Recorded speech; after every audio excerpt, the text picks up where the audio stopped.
Hi everyone, and welcome back to Bushell Park Golf Club.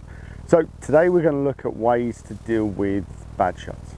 Okay, we're inevitably all going to hit bad shots, and our reaction to those bad shots is going to influence what we do going forward throughout our round. So it's a good way to look at leveling yourself, maintaining the score, or just getting yourself through a round if you're not swinging particularly well. You just need to be able to deal with the reaction you give that bad shot. Now, it's important to note that the bigger the reaction you give to your bad shot, the more it sticks with you. So it's why you'll find a lot of tour players and things, they won't react particularly differently to a bad shot or a good shot. You have some that stay quite placid, you have some that do jump up and down emotionally, but they all have their own ways of dealing with them. What they all know you can't do is carry it forward. So we need to be able to learn how to do exactly that. Hit the bad shot, forget about the bad shot, move ourselves on. Now, if anyone has the right really to react to a bad shot, it would be a tour player. They practice countless hours every day, preparing themselves for tournaments, and you know the frustration that comes with hitting a bad shot in those sort of circumstances after putting that much preparation in must be extremely high. So if anyone has the right to do it, it would be them, but they all know that it's not going to help them going forward. Unlike most golfers who only play once a week, very little practice and feel like they should hit the perfect shot each time. So we need to be able to react properly to each shot.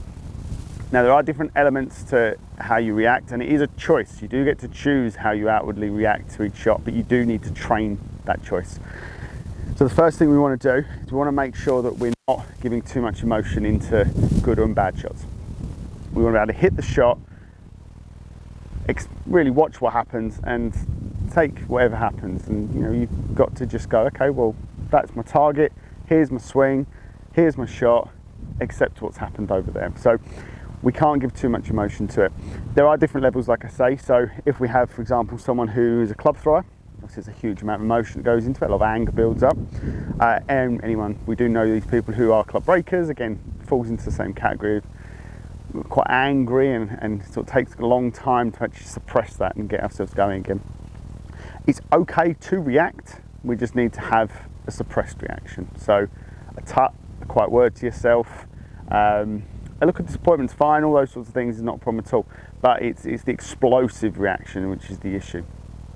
You need to be able to accept whatever you've hit. So I've got my ball, hit my shot, I've gone through my whole preparation, you know, and rightly so, I've put the effort into that preparation. I want to be able to hit a shot that I can sort of look at and feel, yeah, that's exactly what I expected that to do. But if we don't, it does get frustrating. But we can't let that frustration come out because it's going to affect what you do next. So I've got my target line, set myself up, it's taken all the time to get myself prepared, and then I hit my shot. And now once that ball's off that club face, I can't affect anything it's going to do going forward.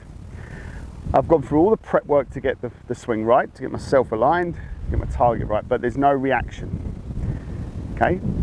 If we hit a particularly good shot, most people don't react to that because that's what they expected, that's what they were setting up to do, and they look at that as, yeah, that's just happened and that's done exactly what I wanted it to do. But when you hit the bad shot and you don't go through that preparation, they expect the perfect result as well. So we're going to discuss a couple of ways of dealing with those bad shots and show you some of the options of what not to do as well.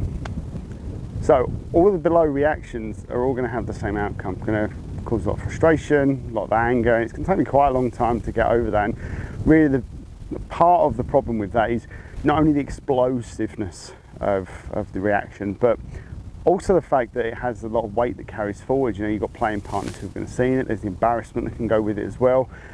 If we do go through to the club break, then yeah, you've then got to take that into the shop and kind of explain that, you know, you did this out of anger as well. So there's a lot of forward weight that's carried with that as well. So what we can't have in golf is that forward weight. We can't take things with us. We know we have to hit the shot and then we have to forget it because we've got to think about the next one. We've got to remember the most important shot is always the next one. Now, regardless of the beginning of the round, end of the round, wherever it falls. And yes, golf can be frustrating, and yes, we all do want to play our best every week, but sometimes to play your best doesn't mean you have to hit the best shot. You've just got to get the lowest score. So you're not going to get that if you're standing there getting cross with yourself and, you know, I'm still thinking about the last shot when I'm about to play my next one. You've got to be able to move forward with it. So after you've hit a bad shot, okay to react, absolutely fine, but you have to do it in a way that's constructive and not in a way that's going to damage you going forward. So, constructive way to react, you've hit your bad shot. First thing we've got to make sure you do is you watch it. There's nothing worse than hitting a bad shot and bringing your head straight back down to think about what you've done wrong, because now you rely on your playing partners to watch where that ball's gone. So you can compound the problem by not seeing where the shot's finished. So finish the shot, watch where it goes, make sure you completely understand of where that ball's going to be before you start thinking about what the problems were. So ways to react after you've watched the ball, absolutely fine to have a little think about what went wrong. So be it something that you're changing in the golf swing, be it how the ball was lying, be it something distracted you, whatever it be, acknowledge what it was. Okay, so I've hit my thin shot, so I know for my thin, I've already come out of posture. It's not my head up, but I have come out of posture. So I have a couple of practice swings, keeping that posture, just clipping the top of the grass, just to keep that frame a little bit more before I go in to hit my next one, or before I go down to hit my next shot, depending on where the ball finished. But I have to go through that process just to give myself a reminder about what was wrong. Okay, there's no point in just carrying on and throwing another ball down and hitting the ball again, because you need to acknowledge what the problem was. Okay, one of the best ways to get over a bad result is to accept what actually caused it. And once I've got that acceptance, I can justify the shot. So I've had my little rehearsal. Now I can get myself back into my next shot, go through my whole setup process and pull the trigger.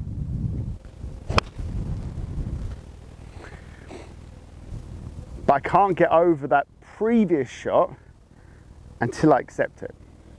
Okay, so we need to have a little reaction, acceptance, before we can process and move forward. And finally, for me, the single hardest one of all the shots that we have in golf is the 4-foot putt. The shot itself's not hard, it's the acceptance side of things that's hard. So missing this, there's no coming back from. You know, if you hit a bad tee shot, bad bunker shot, bad pitch, bad chip, whatever it be, you have another shot to recover from. Here, there isn't any. No, you miss this putt and it just racks the score up. So this for me is always the most frustrating and the hardest one to accept. But you have to just follow the process. So the process of any putt is line and pace.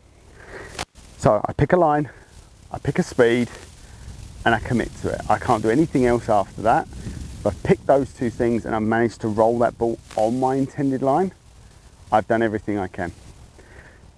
So, following my process, pick my line.